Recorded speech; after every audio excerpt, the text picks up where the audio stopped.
Good morning, good afternoon, good evening. Wherever you are, it's breakfast somewhere. So eat up. Welcome to Breakfast with Vinny. Food for thought.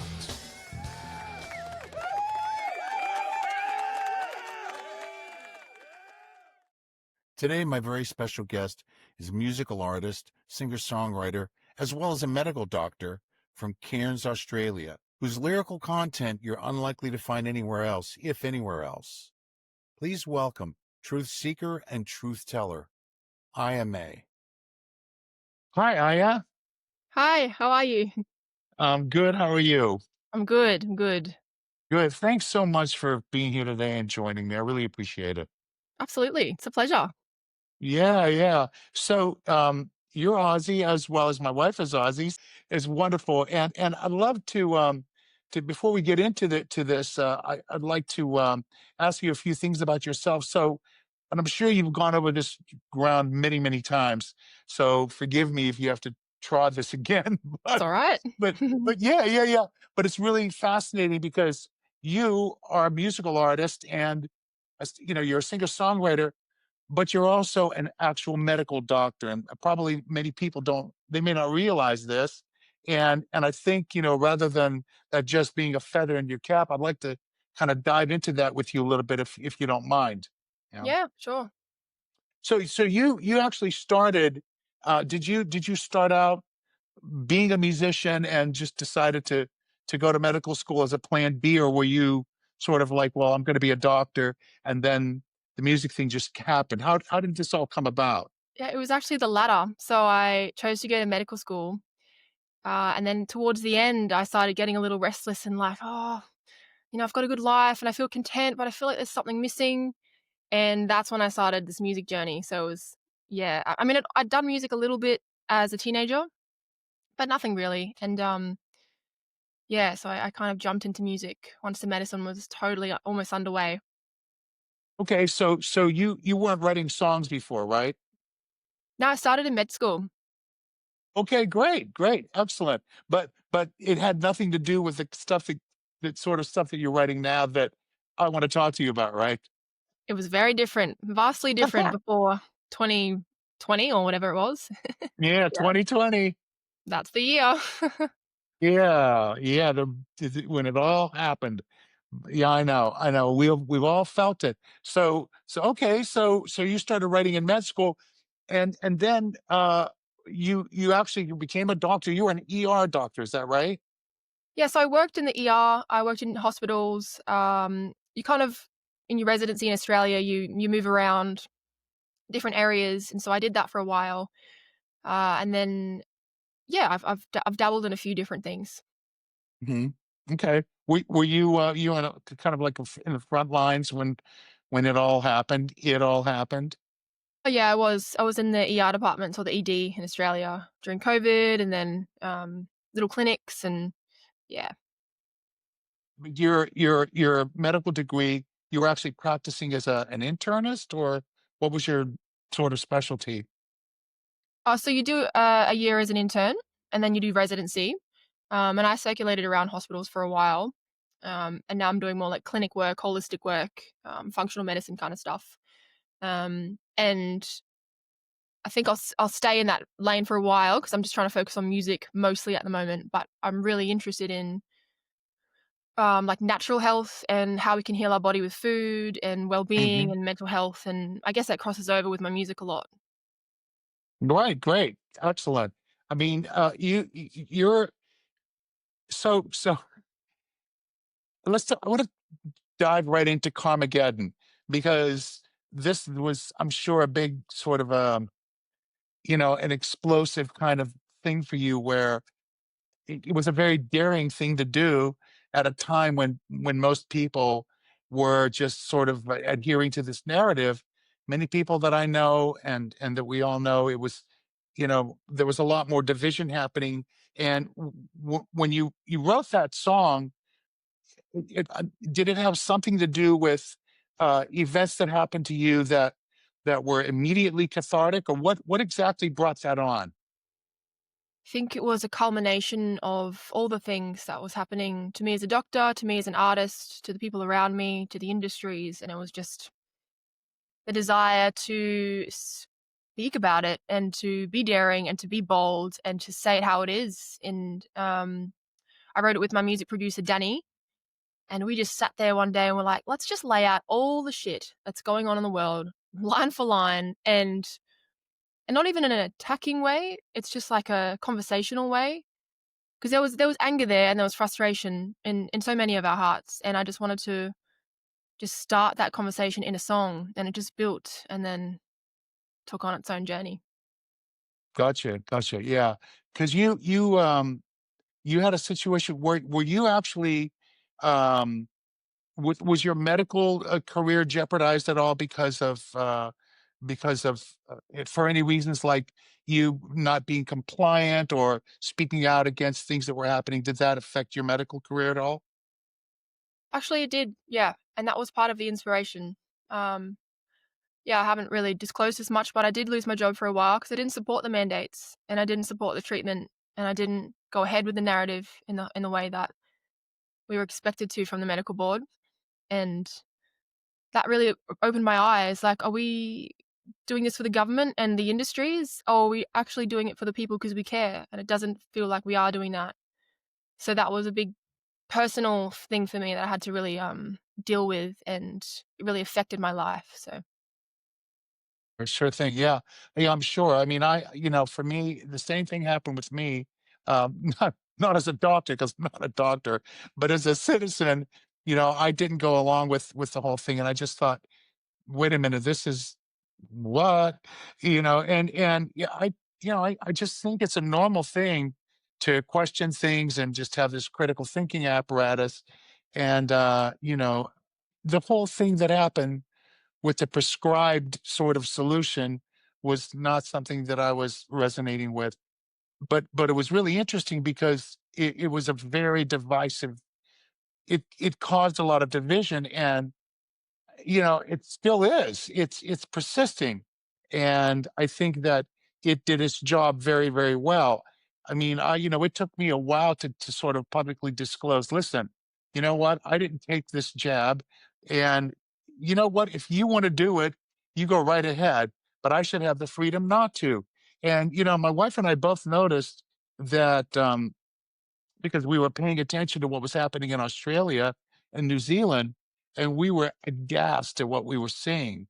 I mean, mm, it just the sort of, you know, uh, the lockdowns. I mean, there were lockdowns all over the place for the most part, but the stuff that was happening there was just, it was jaw terrible. dropping. Yeah, I couldn't believe it. And so it started becoming more and more apparent that over the course of time, that this wasn't something that was necessarily going to, help people to heal or get better or prevent them from getting sick. It started revealing itself, and there was this back and forth. But you, as a doctor, did you ever sort of question what was being prescribed and what was being pushed, coming from your base of medical knowledge, because you have an advantage having this kind of knowledge. Someone like me, I could be just going, hang on a second, my bullshit meter is, in the red right now. And I think it's because of common sense and critical thinking, but I can't really back it up with medical knowledge. So now I have to go and research, and I'm not really sure what I'm doing. But you, on the other hand, you have this. Now you're a doctor, so you can turn around and say, "Wait a minute, why are they prescribing remdesivir? Why are they doing this? Why are they doing that? Did they do enough testing on the actual jab itself? What's in it? Did you ever sort of question that and come up with answers that were sort of, at odds with what we were being told, or was there any kind of contention with that for you? Well, Or at first, no, because it was new, right? The pandemic was this big thing. It was happening. It was new. It was all around us. And there was the talk about vaccines, but not really. And I was all for that. I'd been to medical school, and that's what we're told and learnt, and it was fine. But then the weird stuff started happening, and the mandates and the coercion and the bullying and the shame, and I was like, hang on a minute, this feels really dark. This is kind of weird for me. Um, and Mhm. then and then it unraveled more, and we had a protocol that we had to follow, and it was exactly what the government told us.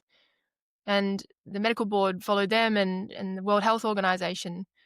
And if we steered from that, we were penalized. And that's what felt weird to me. Why should the government, I mean, I know it's a pandemic, I know they have their role, but why can't we look outside and just, I don't know, try something different, or look at what other doctors and scientists are looking at and researching in other countries? And but no, it was like very rigid, and you must do this or you must do that, or you're going to lose your job, or you're going to get kicked out of the hospital you're working in, or, and it's just like, this just feels evil. And I try to follow my intuition as a person, and it was really just putting some red flags up for me. And so I slowed down, and I thought for a long time, like, what is the right thing to do? And this is a narrative, but what if it's wrong? What if it's right?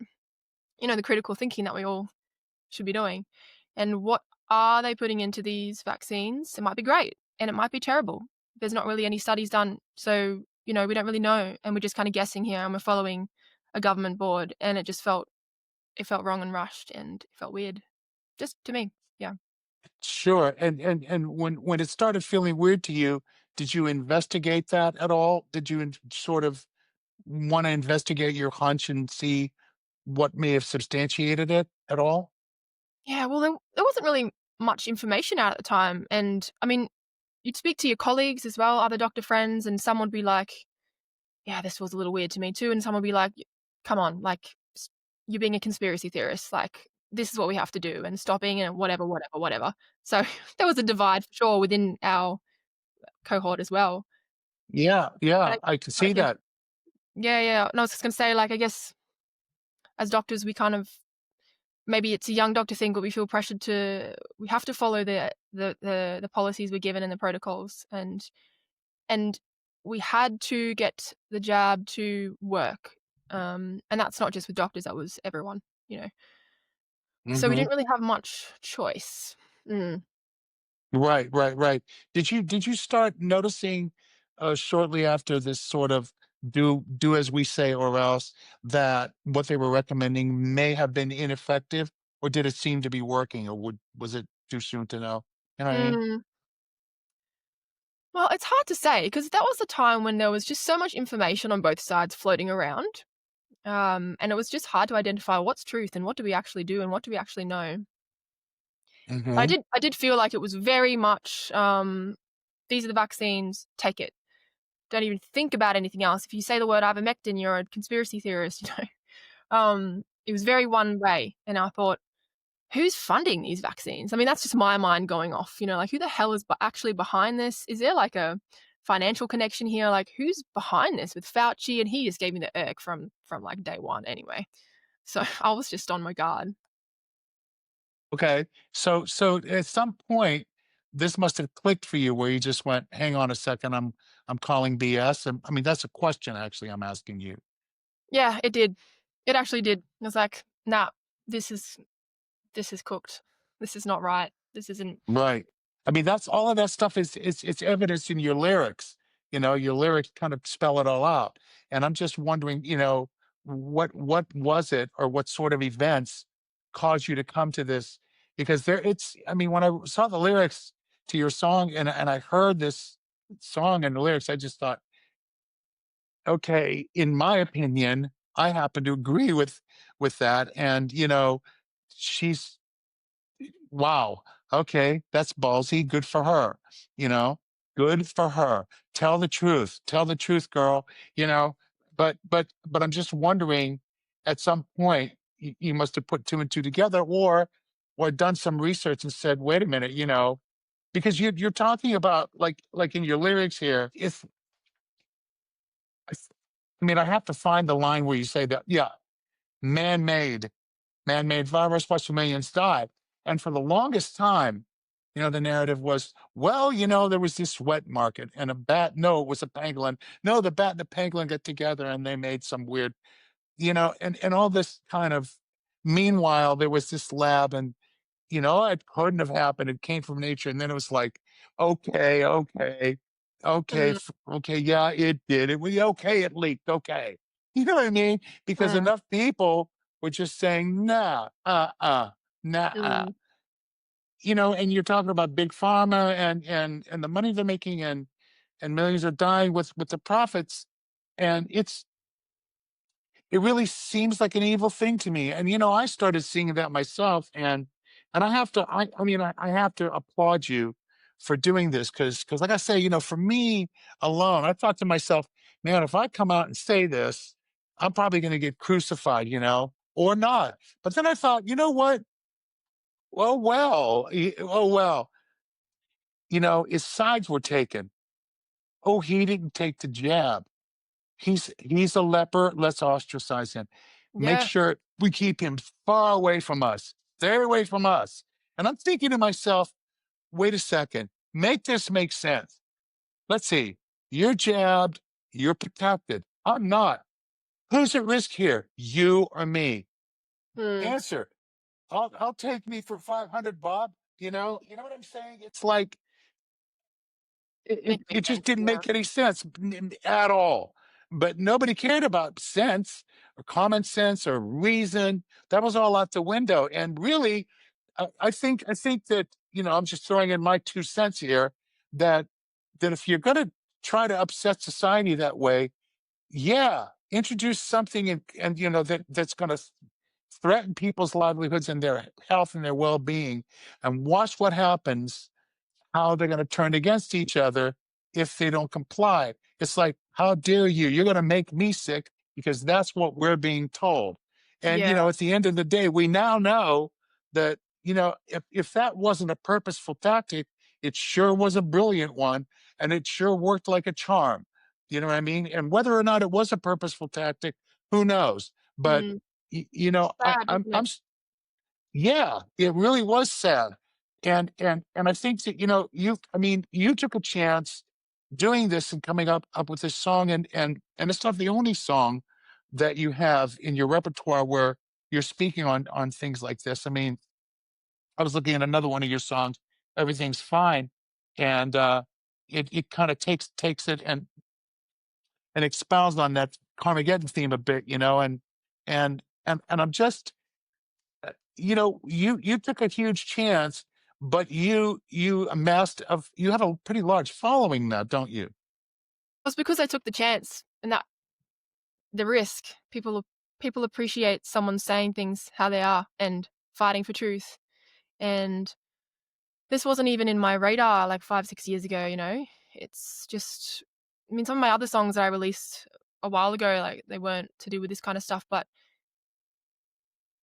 yeah, I mean, what's that famous saying? Like it's an artist's duty to speak about the times.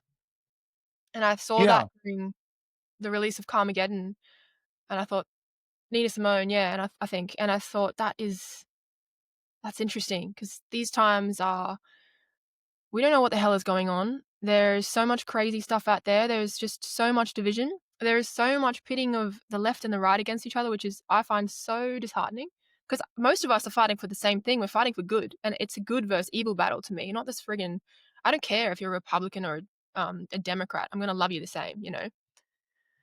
Um, yeah, so it was I guess the risk for me was big because I'm part of the medical industry. It's actually easier not to be a doctor because you can just say things freely and not have your license threatened.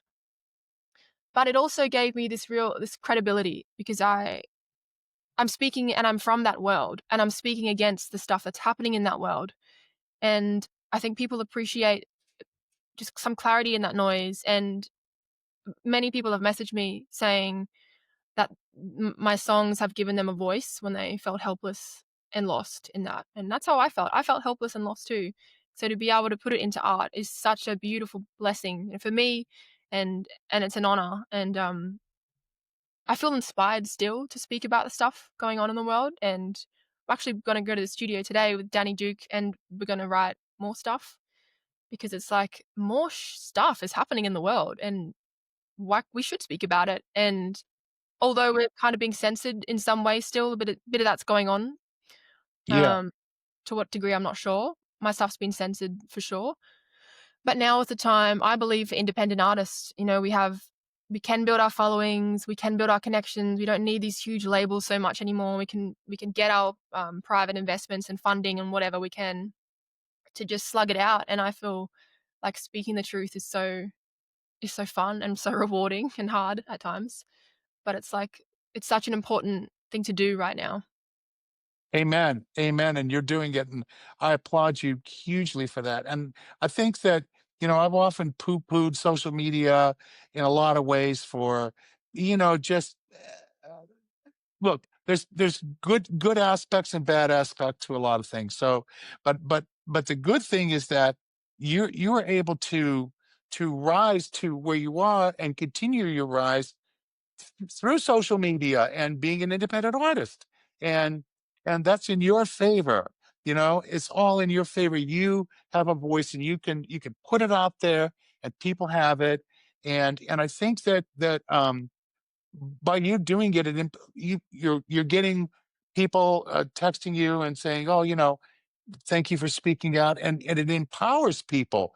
Even when I spoke out, it was sort of like, well, I was expecting the worst for the knives to come out, and people were saying thank you for speaking, and I thought, okay, just the opposite happened. So when you have artists like yourself who are speaking the truth, there are more and more people doing that, and it just shows that you can turn the tide. You can move the needle without having to be you know someone who is dominating the media with whatever it is that constitutes like multi-platinum these days.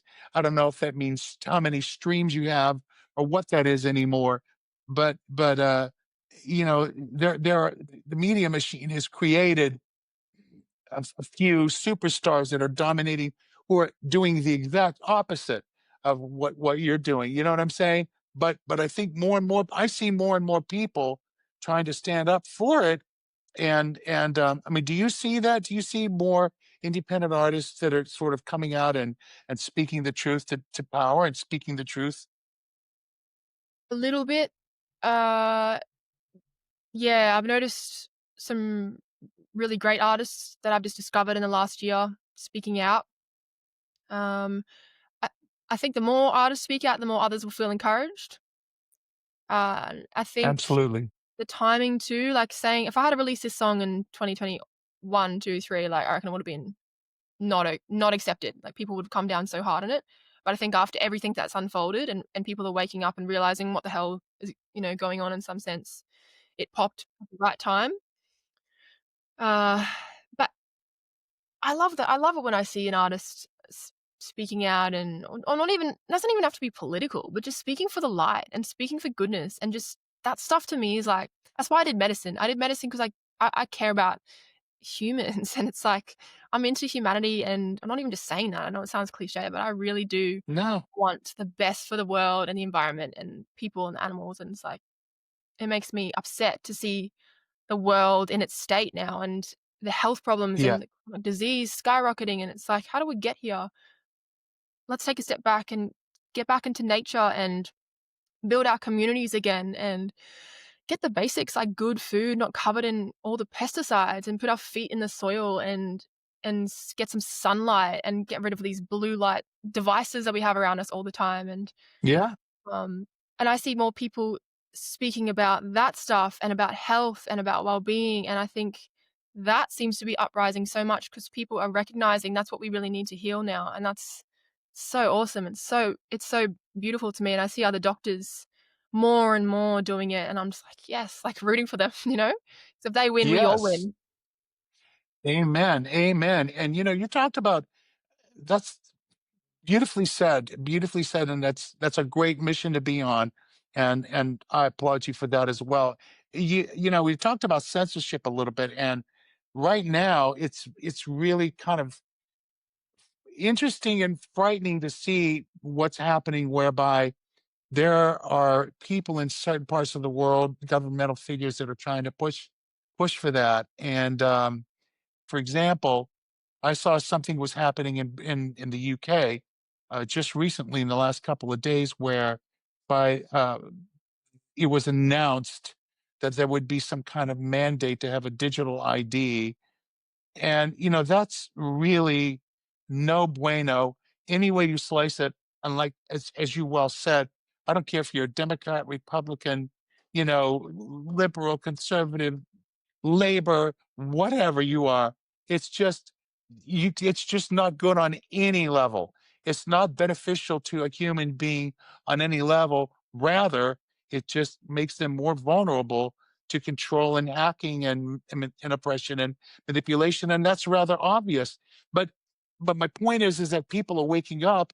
And when I saw that, of course, I swelled up with this, I was incensed by hearing this, thinking, are they going to just roll over and play dead? Or are they going to do something about this? And the last that I heard, there was a petition, and this was, I think, yesterday or early today, whereby it's now grown to 2.5 million people, I believe, who are saying, no, we don't want this. And so that's a really good thing. And Yeah, that's the way that people are going to reclaim and keep their sovereignty. And, yeah. And what's wrong with sovereignty and agency? Nothing. I mean, in my opinion, and like you said, there's so much stuff to talk about now. There's a lot of material to write songs about, and to sort of, and to let people know that there's hope. The message that you're giving, from what I'm 100%. seeing, is that you're giving people hope. You're saying, take heart, you know, look to the light. You're not hopeless. You have the ability to take control of this. Am I getting this right? Exactly, and that's what I believe and stand for. It is hope and it is light. We have the power to fight back. Like, the people have the power, not the institutions, not the governments, like us, you and I. And we should fight for our rights, and we should fight for what's right. And we can in so many different ways, whether it's speaking or poetry or activism, or songwriters. Like, we can, and it all counts. Every little bit, the tiniest little seed can grow the greatest forest. We don't have to Yeah, do so much, but we can just do a little part, and that effect can just trickle throughout the earth. And that's my goal. And I still want to make music that's fun, and maybe some party songs and some love songs, like whatever, because I'm an artist at heart. But as long as I'm inspired by what's going on, and I'm so against injustices that it makes me so angry. I'm a chilled person, but I get so angry at what's going on and what's happening to our earth and innocent people, that I'm like, how can I not say something or write something about this now, with a gift from amen. God that I've been given? I might as well try. I've got nothing to lose. Yeah. Yeah, I agree. There's so much atrocities, and it's easy to say, well, this is not new. It's been happening for a while. Yes, but now, in the age that we live in, technologically speaking, and what's possible, I mean, that wasn't possible 500 years ago. It just wasn't. As horrible as things have always been, and there's always been this pendulum of good and evil, and it's now, I mean, like you say, you wanna just be able to just grow food, put your feet in the earth, and instead, we have to worry about, "Oh, what are they spraying that's getting into the soil and the groundwater?" And all this sort of stuff, and, they're pushing drugs on us and not telling us what's in it, and, Mm. 75 years to release the data, and, you know, it just I heard a cat. Sorry, it's I'm babysitting my friend's rag doll, and he's very demanding. He's sitting on the bed watching me. My wife loves rag dolls, They're and so we cute. have they are adorable, and as soon as I heard the cat, I went, because I Rag love doll. cats and I love dogs. I love Of course all it's a rag doll. animals. I love them. Me too, I'm obsessed. Oh, I was actually gonna be a me vet before I was gonna do being a doctor. really? Yeah, because 'cause I'm obsessed with animals, just love them to bits. I got convinced So do out of it. we. No, Oh, nice. we live for them. We have 3 dogs and 2 cats. We live for them. That's so It's and they really are a blessing. It's like they're, mankind's best friend. I mean, a society could easily be judged on how they treat their animals. Absolutely, as well as the young and the very old. But animals, I mean, if you can't sort of vibe with an animal, you really, really got to look in the mirror, in my Mm. opinion. Yeah, yeah, You know, yeah, I'm an animal person too, so I'm yeah. obsessed with all of them. Yeah, yeah, yeah. But again, well, that's a great thing. So that's great. And you're about to go and write some music inspired by the events to help turn people's lives around. That's a beautiful thing. Yeah, thank you. It's funny, like, the more I've been getting into this journey, the more I do wanna write about stuff that affects humanity, and perhaps it's my hu little humanitarian spirit and medical background as well coming into play, but I Hmm. feel less in aligned towards just singing about stuff that's gonna make me famous and hot and whatever, like, I feel like a lot more like, I wanna say something that's impactful, and it might not even need to get the millions of streams, but, like, if it's impacting, then that's what's important. Yeah, so we'll Yeah, see. We'll see what absolutely. happens. Oh, absolutely. Well, so far so good. It looks Yeah. like your path has been a good one and it's been on the rise, and Well, had some amen to that. challenges. Yeah, had some hurdles for sure, ongoing hurdles, but Yeah, that's the nature of the beast. absolutely. And so are you planning on doing any touring at all, or are you just going to sort I of will. I don't know when. And I'm gonna get to the States soon and do some stuff there, link with some other people. We could catch up, that would be cool. Um, yeah, just link with other creatives and do a show there. And I'll organize a tour as well. I've got an album, so I'll just keep releasing the songs, and we'll see. It's hard though, like because I lost my management contract. You might know from releasing Karmageddon because the manager didn't agree with the lyrics and gave me an ultimatum, and I was like, okay, bye. And I left my major label so I could have more independence. And now I'm self funded, and my team is kind of just me and my music producer, still, which is, I need to expand that and expand those circles. And I think I, ha- I will stay in Australia for sure, but I also want to go to the US and just meet others and just, yeah, expand my team and keep writing always. Sure. Right, right. Yeah, but you're putting out videos and songs, and people are getting to see you, and it's media. You're known through the media, and that's kind of the name of the game now. Sure, live is always great. We all love that. And we hope to see you here if you're going to do that. And if you do come, even to collaborate, look me and my wife up. Please look us up. Yeah, no, I will for sure. Thank you. Yeah, absolutely. And so that's are you going to continue your medical career as well in tandem with this? Yeah, I mean, I'm doing it part time. It funds my Gotcha. music, and keeps me afloat. And yeah, I'll just do that. I don't know where it's going to go or what it will develop into, but we'll see. We'll just let God and the universe decide that for me. But I will continue it because I really do love like eating well and looking at the root cause of the disease and stuff. So Absolutely. And many doctors don't do that. They don't address that at all. It's difficult to find that in the sort of mainstream allopathic medical profession here in the United States. You have to sort of like functional medicine, you have to look elsewhere, they're a bit sometimes at odds with one another. So good for you. Iyah May, thank you so much for this conversation and for speaking the truth, and for putting it in your music and putting it out there to the world. We are all indebted to you for that. thank you for your support and you're speaking the truth the same. So I'm so blessed to be connected with you. Yeah, yeah, amen. And we'll be looking forward to hearing what you have coming up next. Sounds good. Thanks for listening. Stay tuned for the next episode of Breakfast with Vinny.